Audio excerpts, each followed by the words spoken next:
नमः हरे हराय नमः।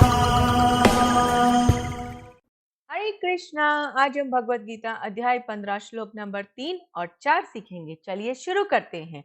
न रूपम असयः तथोपलभयते नान्तो न चादीर न च संप्रतिष्ठा अश्वत्थमेनं सुविरूढमूलम् असंगशस्त्रेण दृढ़ेन चित्वा।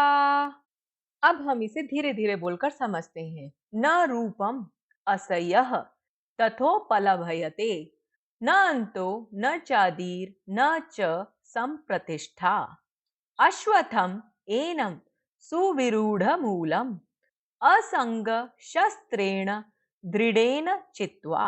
अब हम इसे फिर से गाते हैं। न रूपम असयः तथोपलभयते न अंतो न चादीर न च संप्रतिष्ठा अश्वत्थमेनं सुविरूढ़मूलम् असंग शस्त्रेण दृढ़ेन चित्वा। अब हम अध्याय 15 श्लोक नंबर 4 सीखेंगे। चलिए शुरू करते हैं। ततः पदं तत्परिमार्गितव्यं यस्मिन् गता न निवर्तन्ति भूयः तमेव चाद्यं पुरुषं प्रपद्ये यतः प्रवृत्तिः प्रसृता पुराणी।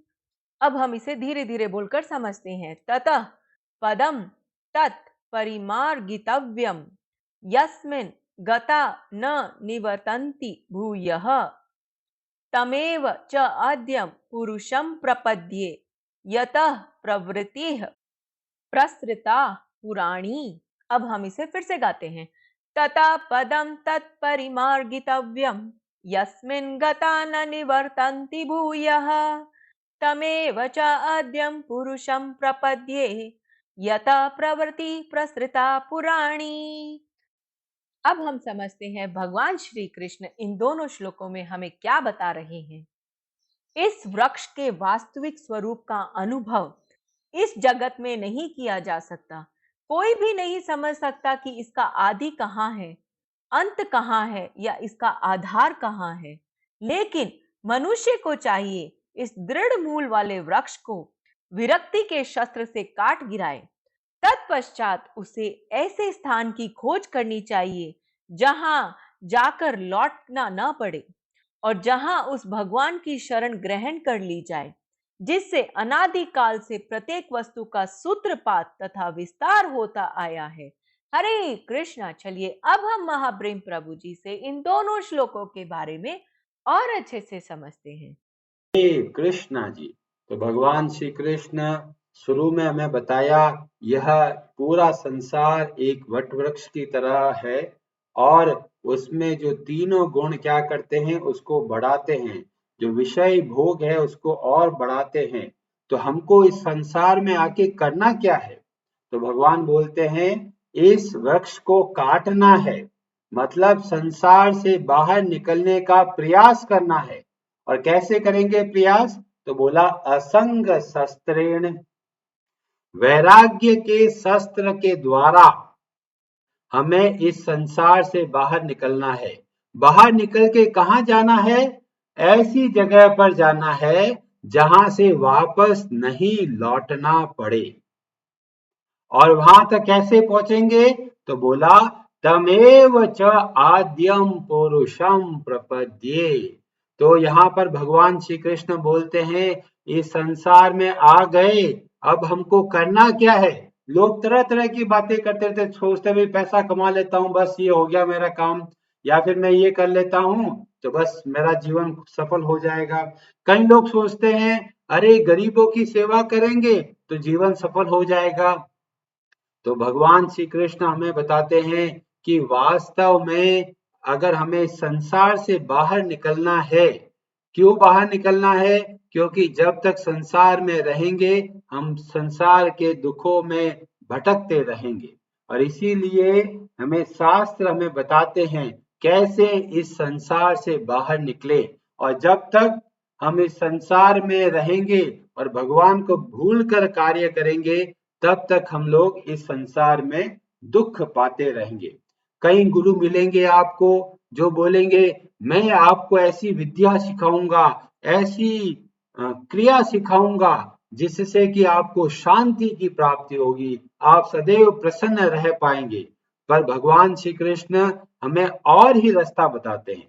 18वें अध्याय के 62वें श्लोक में भगवान श्री कृष्ण बोलते हैं शांति कैसे प्राप्त होती है। तो वहां पर वर्णन आता है तमेव शरणं गच्छ सर्व भावेन भारत। जब हम भगवान श्री कृष्ण की शरण में जाते हैं तब क्या होता है, तत् प्रसादात पराम शांतिम स्थानम प्राप्स्यसि शाश्वतम। जब हम भगवान की शरण में जाते हैं तो उनकी कृपा से हम वास्तव में जो परम शांति है उसको प्राप्त कर सकते हैं और ऐसे स्थान पे पहुंच सकते हैं जो बोला गया शाश्वतम, जो नित्य है। बाकी कहीं पर भी जाएंगे तो बोला गया वह अनित्य है।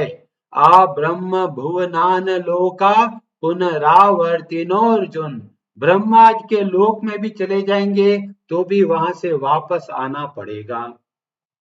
अब जब बोला गया आद्यम तो कई लोग सोचते हैं अरे भगवान तो बहुत बूढ़े होंगे क्योंकि वो तो बहुत प्राचीन है, वो तो आदि पुरुष है तो बहुत बूढ़े होंगे। तो ब्रह्म संहिता बोलती है ऐसा नहीं। ब्रह्म संहिता के 5वें अध्याय के 33वें श्लोक में ब्रह्मा जी प्रार्थना करते हुए बोलते हैं अद्वैतम अच्युतम अनादिम अनंत रूपम आद्यम पुराण पुरुषम। जो आदि पुरुष है, आद्यम, पुराण मतलब बहुत प्राचीन, जो पुराण पुरुष है वो कैसे हैं, नव यौवनम च, बहुत नव यौवन, जो 16 साल के जैसे एकदम नव युवक हैं वैसे दिखते हैं।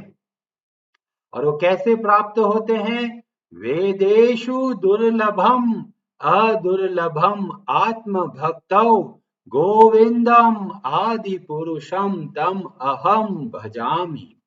तो जब आद्यम बोलते हैं, आदि पुरुष बोलते हैं तो समझ लीजिए आदि का मतलब बुढ़ापा नहीं है। कई लोग सोचते हैं कि मैं अपने माता पिता की सेवा करूंगा, ये मेरे भगवान है, बस मैं किसी और भगवान को नहीं मानता। तो उनसे पूछिए कि भी हवा है ये क्या आपके पिताजी ने बनाई है, ये पानी क्या आपके पिताजी ने बनाया है, ये जो हृदय की धड़कन है क्या आपके पिताजी ने बनाया है। तो हमें चाहिए माता पिता की सेवा करें, बहुत अच्छे तरीके से सेवा करें, पर भगवान को भूलना नहीं है। वे हमारे आदि पुरुष हैं, वे हमारे आदि पिता है।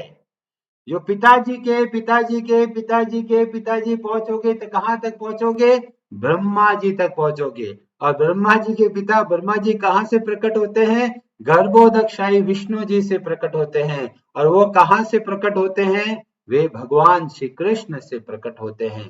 तो वास्तव में हमारे वास्तविक पिता, हमारे आदि पिता जो है वे भगवान श्री कृष्ण है। उनकी सेवा में कैसा संकोच, माता पिता की सेवा करने में किसी को कोई संकोच होता है, नहीं होता। पर पता नहीं क्यों भगवान कृष्ण का नाम आता है तो लोग चिढ़ जाते हैं, अरे क्यों हम भगवान कृष्ण की सेवा करें।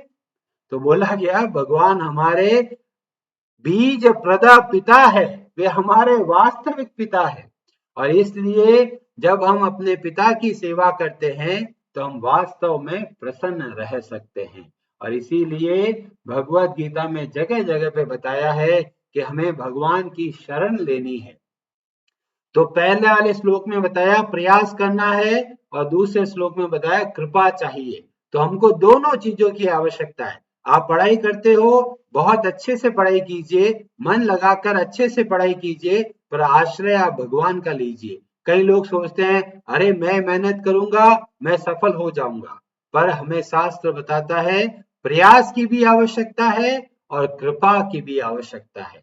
और इसीलिए दोनों की दोनों बातें यहाँ पर बताई गई। पहले आप प्रयास कीजिए इस वृक्ष को काटने के लिए और भगवान की शरण ग्रहण करके आप आगे बढ़िए, क्योंकि उनकी कृपा से हम परम शांति को प्राप्त कर सकते हैं। कई लोग बोलते हैं, अरे जी पता नहीं क्यों आप बोलते हो भगवान कृष्ण को आदि पुरुष, इतने सारे देवी देवताएं हैं, किसी को बना लो। तो नहीं, बताया गया तस्मात् शास्त्र प्रमाणम, ब्रह्म संहिता में बताया गया ईश्वरः परमः कृष्ण सच्चिदानंद विग्रह अनादिर आदिर गोविंद सर्व कारण कारणम। जो आदि पुरुष है, जो सबके आदि है, वे भगवान श्री कृष्ण है। और जब उनकी शरण में जाते हैं तो हम वास्तव में प्रसन्न रह सकते हैं। इसीलिए इस संसार में आ गए, अब करना क्या है?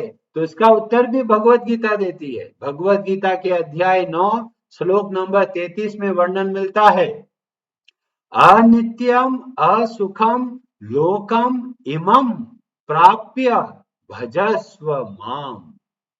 इस संसार में आ गए, जो कैसा संसार है? अनित्य है, असुख है, जहां भी जाओगे दुख ही मिलेगा। तो करना क्या है? भजस्व माम, भगवान श्री कृष्ण की भक्ति करनी है। और कैसे करेंगे भक्ति? तो बताया गया भक्तया, जो भक्ति कैसे प्राप्त होती है? भगवान के भक्तों से। 8वें अध्याय के 22वें श्लोक में वर्णन मिलता है, पुरुषः स परः पार्थ भक्तया लभ्यस्त्वनन्यया। भक्ति के द्वारा हम उस परम पुरुष को प्राप्त कर सकते हैं। जो लोग अपना परिश्रम सोचते हैं, मैं साधना करके आत्मज्ञान की प्राप्ति कर लूंगा, तो वास्तव में वो धोखा खाते हैं। भगवान की माया बहुत प्रबल है। देवी येषा गुणमयी मम माया दुरत्यया मामेव ये प्रपद्यन्ते मायामेतां तरन्ति ते। जब हम भगवान की शरण में जाते हैं तो बड़े आराम से इस माया के बंधनों से पार हो जाते हैं। और सबसे बड़ा दुख क्या है? हम भगवान को भूल गए। लोग गरीबों की सेवा करते हैं, उनको खाना खिलाते हैं, तो वो थोड़ा अच्छा है, पर वास्तविक लाभ नहीं दिया आपने। क्यों? क्योंकि खाना खिलाना तो ऐसा है जैसे कोई व्यक्ति पानी में गिर गया और उसको बचाने के लिए कूदे तो हैं, पर कपड़ा कोट खींच के लेके आ गया, अरे व्यक्ति तो वहीं पड़ा रह गया।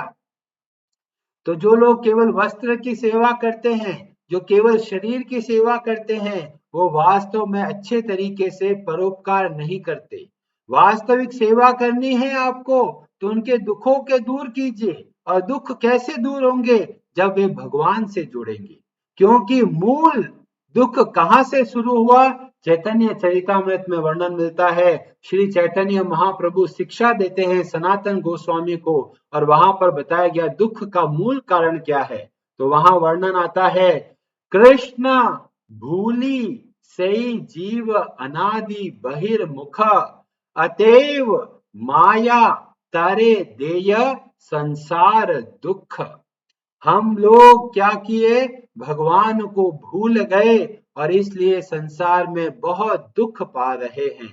और जैसे ही भगवान का स्मरण आएगा, सारा का सारा दुख चला जाएगा। और यही बात अर्जुन बोलते हैं 18वें अध्याय के 73 श्लोक में, नष्टो मोह स्मृतिर लब्ध्वा। स्मृति प्राप्त हो गया मुझको, मेरे को याद आ गया, अरे मैं कौन हूं। उससे पहले हम सब भी संसार में भटकते हुए भूलते हैं। हम सोचते हैं ये करूंगा, वो करूंगा, ऐसे करूंगा, वैसे करूंगा। हम भगवान को भूल कर ही संसार में दुख पा रहे हैं। और इस संसार के दुखों से कैसे बाहर निकलेंगे? भगवान की शरण में जाकर भगवान का स्मरण करके हम इस संसार से बाहर निकल सकते हैं। और बताया गया जो ऐसी जगह पर पहुंचेंगे तो उनके गुण कैसे हैं? तो इसका उत्तर भगवान श्री कृष्ण अगले श्लोक में देते हैं। हरे कृष्णा जी, आप सबका बहुत हरे नमः।